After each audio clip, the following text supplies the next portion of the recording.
عزیزان گرامی وقار، رب ذوالجلال کے فیصلے، وہ قادر مطلق محکم فیصلے فرماتا ہے۔ بعض لوگوں کو ایسا لگتا ہے کہ سب کچھ انہی کا ہے، ابھی دنیا تو ان کے پاس ہے، طاقت ان کے پاس ہے، تخت ہے، سب کر لے جائیں گے۔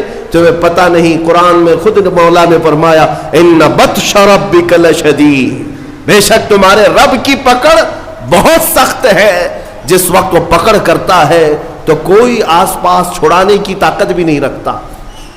اسی طرح کی بات میں آپ کے سامنے یہ بھی عرض کروں، ظلم جہاں تک بھی ہو ایک دن انجام کو پہنچتا ہے۔ قرآن میں رب تعالیٰ فرماتا انما یؤخرہم لیوم، ہم ظالموں کو تھوڑی ڈھیل اس لیے دیتے ہیں تاکہ ساری نگاہیں ان کا انجام دیکھ سکیں۔ ظالموں کو اگر ڈھیل ملتی ہے، ظلم کرنے کے لیے انہیں آزادی ملتی ہے، تو اس کا مطلب یہ نہیں ہے کہ وہ جو کر رہے ہیں اچھا کر رہے ہیں، بلکہ یہ ڈھیل ان کے عذابات میں اضافہ کرتی ہے، ان کے پکڑ کی راہیں اور ہموار کرتی ہیں۔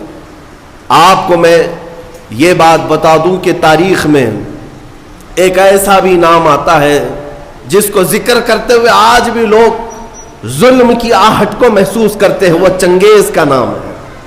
ہلاکو چنگیز، یہ وہ لوگ ہیں جنہوں نے کھوپڑیوں سے مینار تعمیر کر دیے تھے۔ ہاں، انسانوں کی کھوپڑیاں ان کے لیے کوئی اہمیت نہیں رکھتی تھیں، بلکہ آج ایک جانور کو بھی مارنے سے آپ کے دل میں درد ہوگا، لیکن ان ظالموں نے انسانوں کی لاشیں بے حساب لگا کر رکھی تھی۔ بغداد کے دریائے دجلہ کو جنہوں نے خون سے لال کر دیا تھا، رحم نام کی کوئی چیز ہی نہیں تھی۔ چنگیز نے لاکھوں انسانوں کا قتل کیا، لیکن ایک وقت ایسا بھی آیا اس نے کئی علماء کو، بزرگوں کو قید کیا، قطار میں لگا دیا۔ یہ آخری وقت ہے۔ چنگیز کا دبدبہ اتنا تھا کہ وہ تقریباً آدھی دنیا کو فتح کرنے کے لیے چل پڑا تھا، آدھی دنیا، اور کوئی بادشاہ اس سے لڑائی کا سامنا نہیں کر پاتا۔ ایک وقت وہ آیا، 300 کے قریب علماء یا بزرگوں کو اس نے قید کیا، قطار میں لگایا اور جلاد کو بلایا۔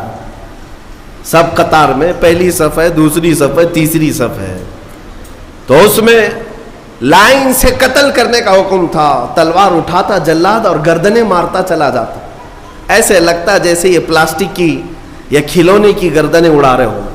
انسانوں کے ساتھ اس طرح کھیلتے تھے۔